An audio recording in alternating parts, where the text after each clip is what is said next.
வணக்கங்க. மாடு கன்று போட போகுதுங்க. கன்று போட கொஞ்சம் லேட் ஆகும்னு சொல்லிட்டு என் கணவரை வேற பையனுக்கு மொட்டை அடிச்சிட்டு வாங்கன்னு சொல்லி அமுச்சு விட்டாச்சுங்க. அப்புறம் பார்த்தா மாடு கன்று போடவே ஆரம்பிச்சிச்சுங்க. அச்சச்சோ, என்ன பண்ணுறது ஏது பண்ணுறது தெரியாது. நானே பிரசவம் பார்த்துட்டேங்க.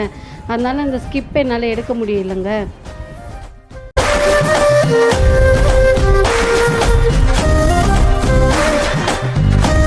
அப்புறம் அவருக்கு ஃபோன் பண்ணி எங்கே வாங்க மாடு கன்று போட்டுடுச்சின்னு சொல்லி சொன்னாங்க. அப்புறம் வந்து அவர் வெக்கா வச்சு எல்லாமே தொடச்சி விட்டுட்டு இருந்தாருங்க. மாடு என்ன குட்டி போட்டிருக்குன்னு பார்த்தீங்கன்னா கடாரி குட்டி போட்டிருக்குங்க.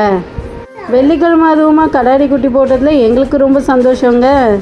இந்த கன்றுக்குட்டிக்கு என்ன பேர் வைக்கிறதுன்னு அப்படியே கமெண்ட்டில் கொஞ்சம் சொல்லிட்டு போயிடுங்க. மாடு கன்று போட்டோன்னே நைட்டெல்லாம் செம மழைங்க. வெளியே மழை பெய்யுதுன்னு வெளியே வாசலில் கட்டினா வீட்டுக்குள்ளேயே கன்றுக்குட்டி வந்துடுச்சுங்க.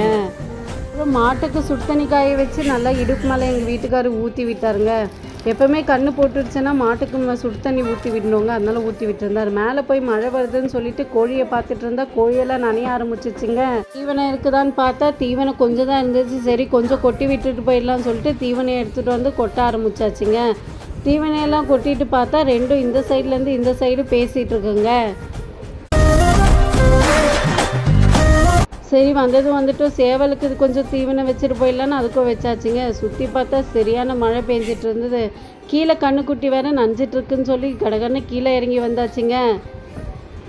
கீழே வந்து பார்த்தா கன்றுக்குட்டி பால் குடிச்சிருந்ததுங்க. சரி எப்படியோ அந்த மாடுக்கிட்ட இருந்து அந்த கன்றுக்குட்டியை எடுத்துகிட்டு வரத்துக்குள்ளே எனக்கு போதும்னு ஆயிடுச்சுங்க. ஒரு வழியாக எடுத்துகிட்டு வந்து வீட்டு வெளியே வாசலில் கட்டி போட்டாச்சுங்க.